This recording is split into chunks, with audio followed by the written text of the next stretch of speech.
The war was over at last. Now soldiers became civilians again. To these boys, this is the beginning of a dream they've dreamt over and over again. Now at last it's coming true.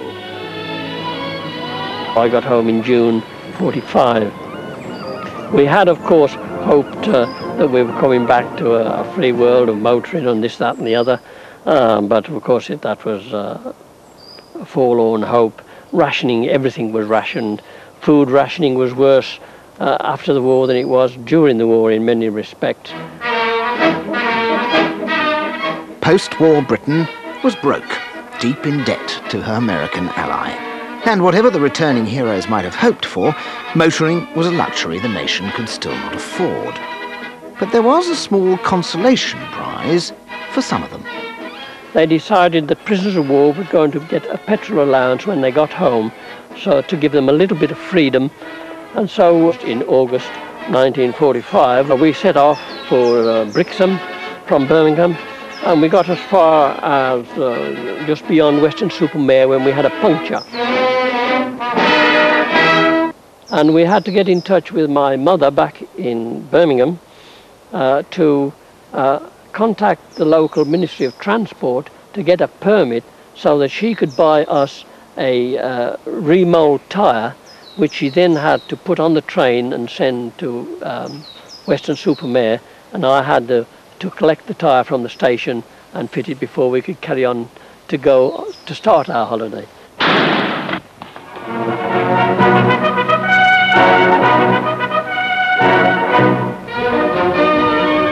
At last, the government relented. Just a little.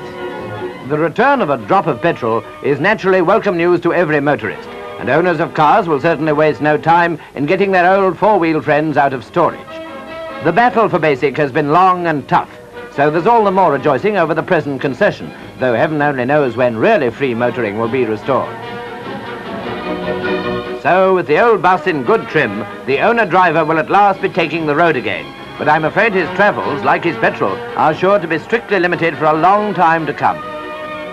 And that limit was no more than a token 3 miles per day. Of course, characters who took their cars to pieces may remain completely immobilized forever.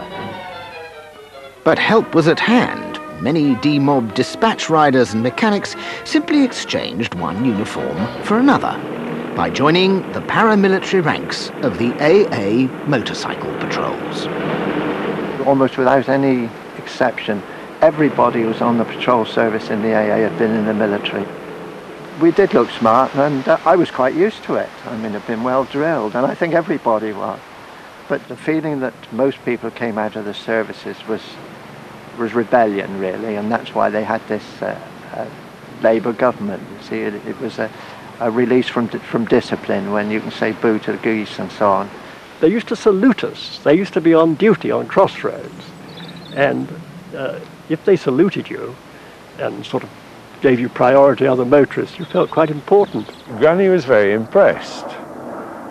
The first time this happened, she asked my aunt if she actually knew this chap, and was very surprised to hear that no, she'd never seen him before. She probably thought the salute was a little bit familiar. Remember also that the smart salute with a smile is the outward visible sign of your desire to give courteous and efficient service.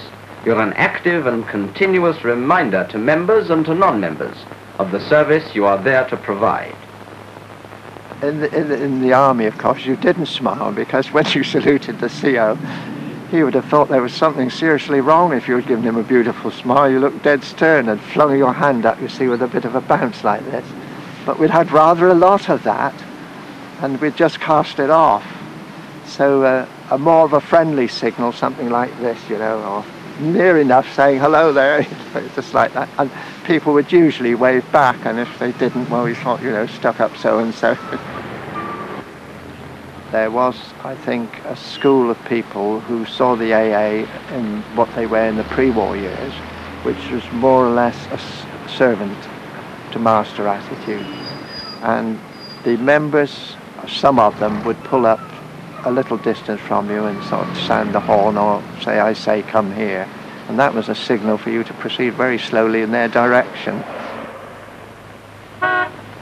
Even even now the penny hasn't dropped. You!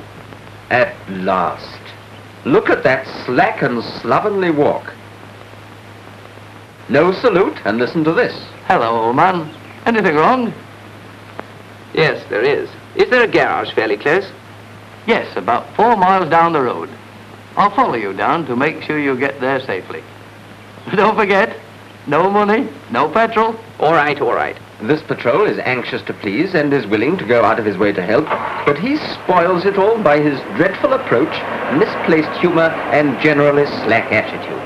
There was a lack of contact between them and us, whereas in the main, 80% of the motorists and those who were members were one with us, you know, and because they were so jolly pleased when the car had stopped in some benighted spot and it was raining heavily to see you come round the corner, that it was a very pleasant exchange between member and patrol.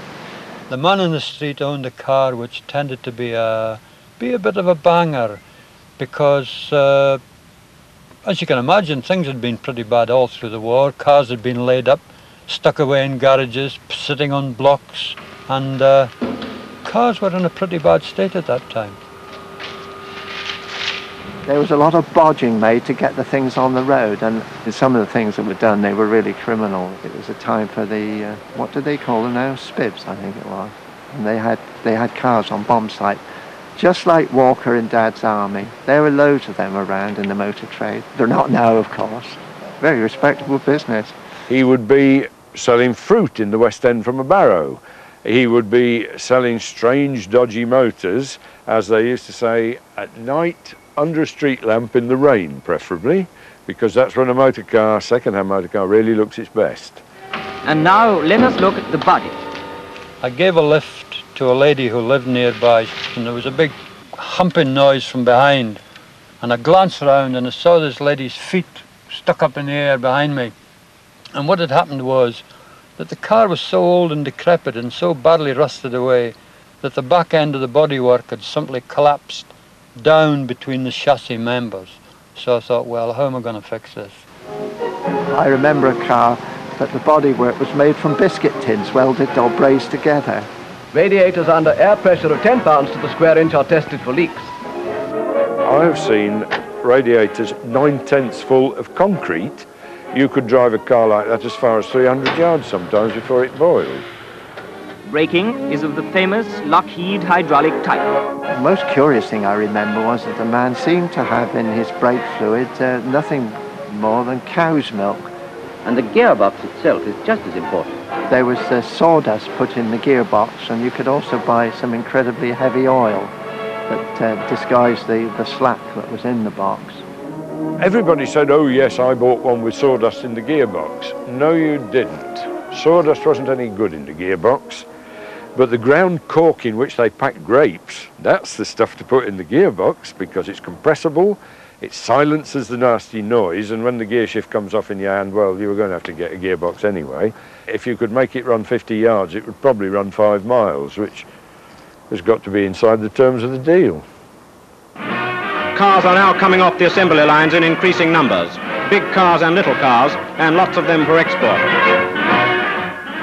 75% of them, to be precise, by order of the government, who saw the motor industry as the engine that would haul the British economy out of the red. Car factories were allocated extra steel rations, and output revived dramatically. But all the emphasis was on exports to help pay off the nation's wartime debts.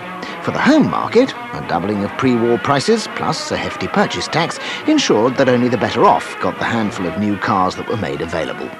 And even they needed a good excuse. Of course, you couldn't get new cars for love of money. The only people who did well out of it were the doctors.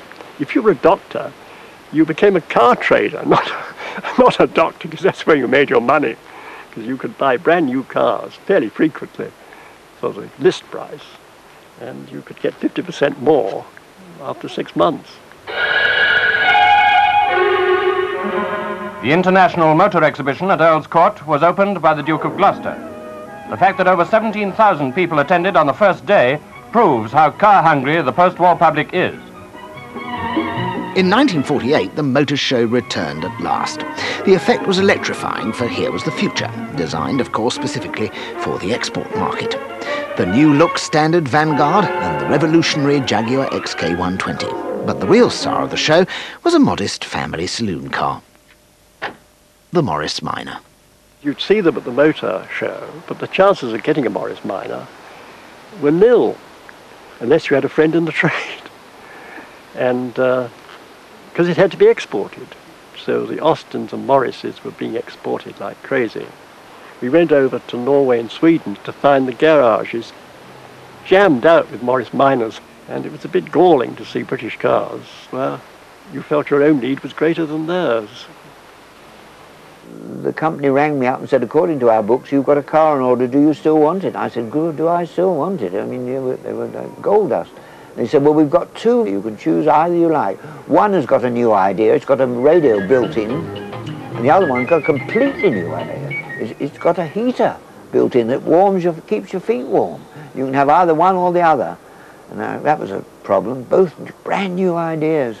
And I decided perhaps I could possibly build a radio in myself one day, but I certainly couldn't build a heater in. So I had the first Standard Vanguard with a heater in it to keep my feet warm. The heating unit warms and ventilates the car and de-ices the windscreen at the control of a switch.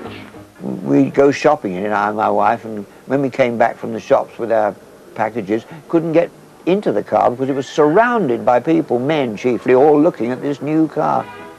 In 1950, petrol rationing was finally abolished. But new cars were still almost impossible to get. Export or die was still the order of the day, and recovery was agonisingly slow.